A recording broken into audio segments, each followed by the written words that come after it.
Sitwasyon ng mga Pilipino sa Northern Ireland kaugnay ng mga racially charged riots doon. Ating aalamin kasama si Undersecretary Eduardo De Vega ng Department of Foreign Affairs. Magandang tanghali po, Yusek De Vega. Magandang tanghali po. Sir, ano po ang sitwasyon sa Northern Ireland kung saan may ilang gabi nang nagaganap ang racially charged riot at saan-saang lugar po ba ito sa Northern Ireland? Well, sa isang taon lang, no, so far, no, sa Ballymena, there are 5,000 Filipinos in Northern Ireland, and a few, baka hindi pa abot ng 100 dun sa Ballymena. Ang problema po, hindi naman Filipinong may kasalanan dito. Nagra-riot yung mga ibang Northern Irish dahil sa nangyari involving Romanian migrants. So lahat na lang ng migrants kinakagalit nila. Wala pang nasasaktan na Filipino, pero meron na mga na-target na Filipino na yung isa, sinunog yung kotse niya sa labas ng bahay or sinira. So right now, may 10 Filipino inaalagaan ng ibang Filipino families. Remember, apektado pero walang physical injuries sa mga Pilipino ngayon.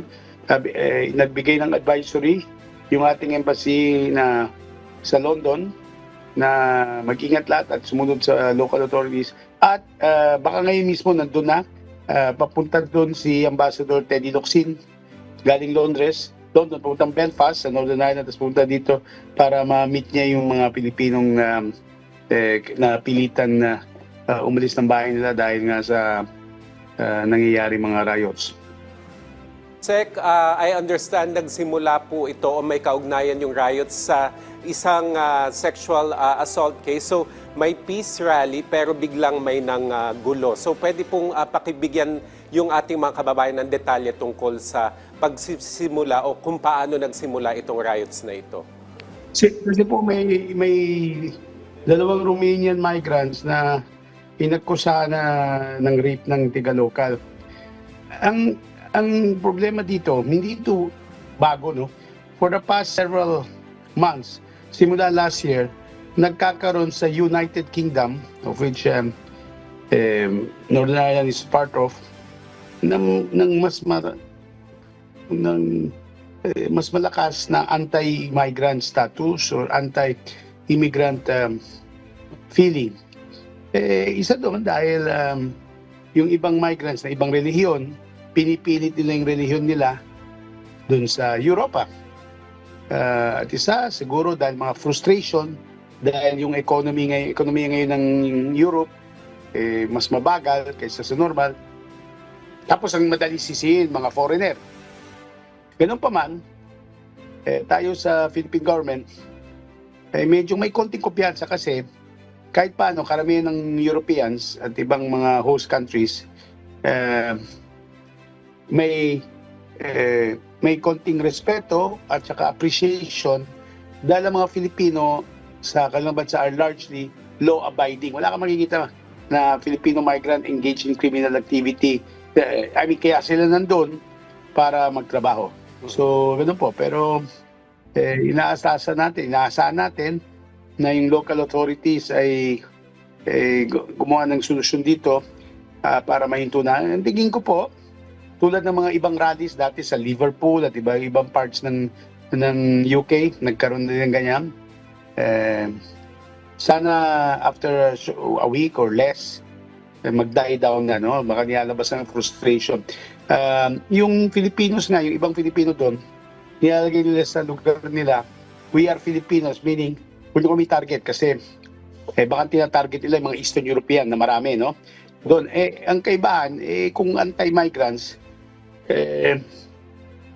kahit na anong foreigners, no? Ayaw nila. Lalo na, hindi tayo European. So, ganun pa man, ang good news po, nandun si Ambassador, we will wait his report. Baka may mga letrato siya, ganyan, kasama ng mga support. At walang napinsala, walang mismong inattack physically, walang body harm, no? So, we'll continue to hope for the best and update you. Yusek, bukod po doon sa pagpunta ni Ambassador Locsin sa Northern Ireland, ano pong klaseng assistance ang pwedeng ibigay ng ating embahada sa mga Pilipinong posible pang maapektuhan ng riots? Opo, tiga DMW meron silang migrant workers office, so mga OFW to, so under their jurisdiction. Yung ating MW at saka OWA nandun para check kung kailangan ng financial assistance. Kasi baka kailangan umalis, mawalan ng trabaho, at relocation. So, titingnan nila anong pwedeng gawin para kung kailangan umalis ng Northern Ireland, kung pwedeng ilipat lang ng trabaho, no, sa ibang lugar, ibang part of the UK.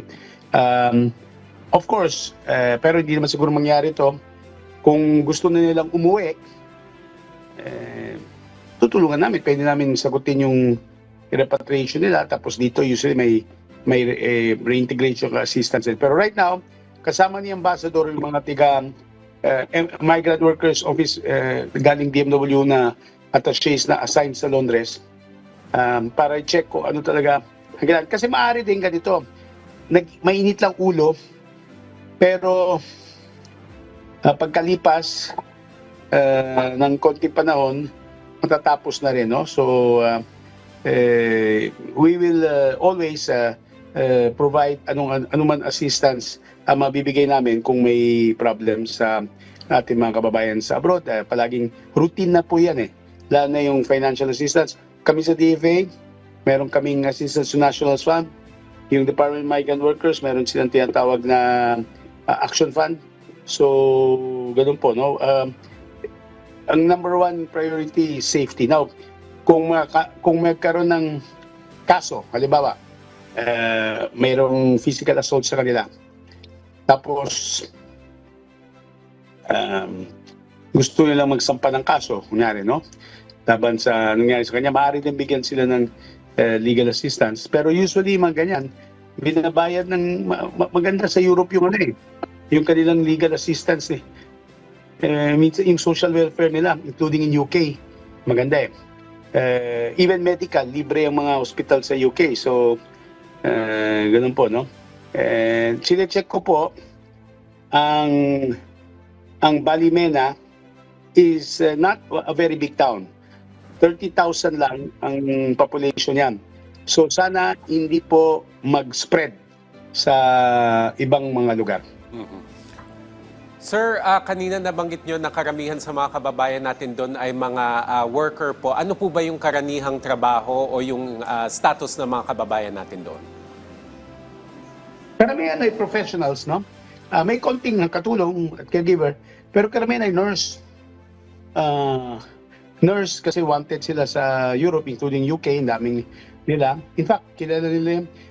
Nakwento nga sa amin na yung dating reyna ng UK mismo, si Queen Elizabeth II, nung nakipagpulong yung embassy sa kanya, ang unang sinabi niya about the Filipinos, they're very appreciated. No? Alam niya na medical workers o health workers sila doon.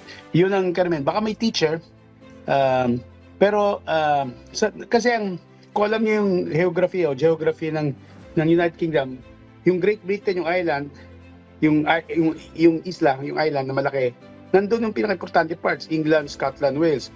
Yung Northern Ireland ay nasa island ng Ireland na majority of it belongs to our independent Republic of Ireland, pero yung northern part naiwan sa UK kasi mga protestante karamihan doon. So, kukunti lang Pilipino, kaya sinabi ko 30,000, hindi mo siya, 5,000 lang Pilipino sa Northern Ireland. Hindi ganun kadami. Kasi po, walang pupunta sa UK ng unang mentality pupunta sa Northern Ireland. Usually, England and some sa Scotland. So, pero siguradong trabaho nila pareho sa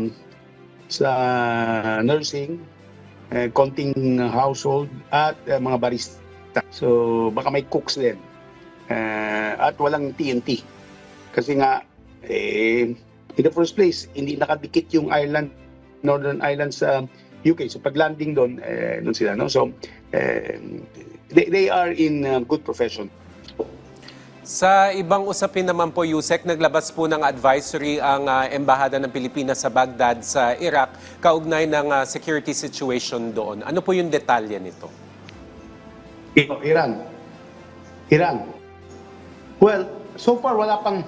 Pag-usapan muna natin yung Iran kasi sinasalakay ngayon ng Israel. There are only 2,000 Filipinos in Iran. Karamihan yan, wala tayong OFW sa Iran technically. Ang mga Pilipino sa Iran ay mga Pilipina na kasal sa Iranian. So Iranian citizens sa mga yan.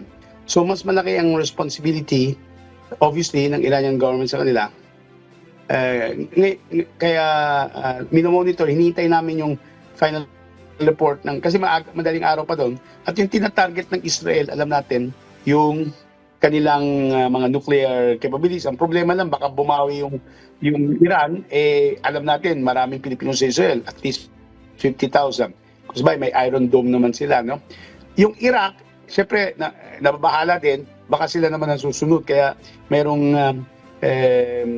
advisory, kukunti rin ng Pilipino sa Iraq kasi hindi naman tayo nagde-deploy sa Iraq ngayon. Siguro mga less than 2,000. Meron konti. Remember, 12:13 ngayon.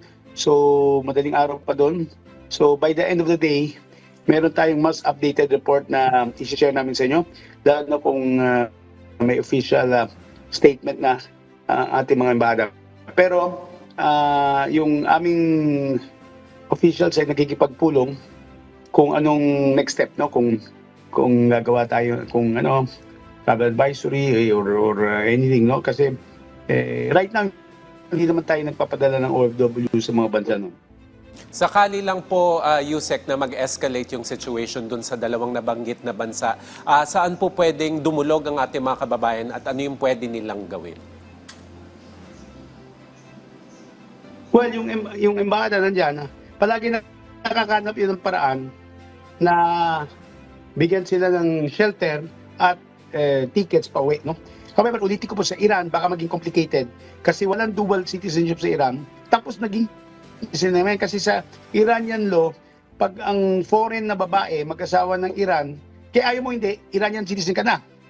Now, sa Iraq, yung kanilang mga companies are obligated at commitment nila yan. Yung some are working in oil companies or what, no? Committed na kailangan gumawa ng repatriation plan kung kailangan. No? Pero ang tiyak namin, hindi mag-escalate sa Iraq. Mas delikado po yung situation sa Iran. Pero remember, hindi Gaza na yung mga civilian namamatay. Ang sinasalakay ng Israel mismo, military targets. In fact, nag-announce ng Israel, hindi natin ma-confirm, na successful sila na mayroong mga napaslang na mga high Iranian officials. So, tignan natin kasi mag-retaliate yan. Now, pangatlong bansa, kung Israel naman inattack, alam nyo kahit na anong sinasabi ng ating embassy, ako mismo na-assign ako sa Israel nung mas junior officer ako, hindi yan uwi. Hindi basta-basta uwi. So, out of 50,000, pwede nyo tanong sa DMW, nakauwi na maximum maybe 1,000 o 800 last year and a half or 2 years. Simula ng October 2023 nung nag-umpisa yung gulo with Gaza. So hindi talaga ganun ka interested mga Pilipino umuwi at maganda yung protection sa Israel dahil meron bawat gusali merong bomb shelter at yung kanilang Iron Dome na binablock yung mga incoming missiles. So yung tatlong bansa niyan, matitiyak ng mga Pilipino na yung ating mga tanggapan doon is them. Complicated lang sa Iran kasi baka hindi payagan sila makalabas ng mga asawa, ganyan, dahil nga mga Iranian citizen na sila. So asahan natin na itong mga chine-check pa namin, no? Ang chine-check namin kasi kung yung Iranian families ng mga Pilipina, saan ba sila nakatira? Nakatira ba sila malapit dito sa mga installation na ina-attack ngayon ng Israel? Nandun ba sila kung saan yung mga supposed nuclear reactors? So, we'll update you. Pero, nandiyan po yung pamahalaan, bagong Pilipinas under President Marcos, protektahan lahat ng ating mga kababayan. Yan, sana manatiling ligtas ang ating mga kababayan sa tatlong bansang yon sa Middle East. Maraming salamat po sa inyong oras, Department of... Pilipinas palagi. Salamat po. Maraming salamat po sa inyong oras, Department of Foreign Affairs Undersecretary Eduardo De Vega. Thank you, sir.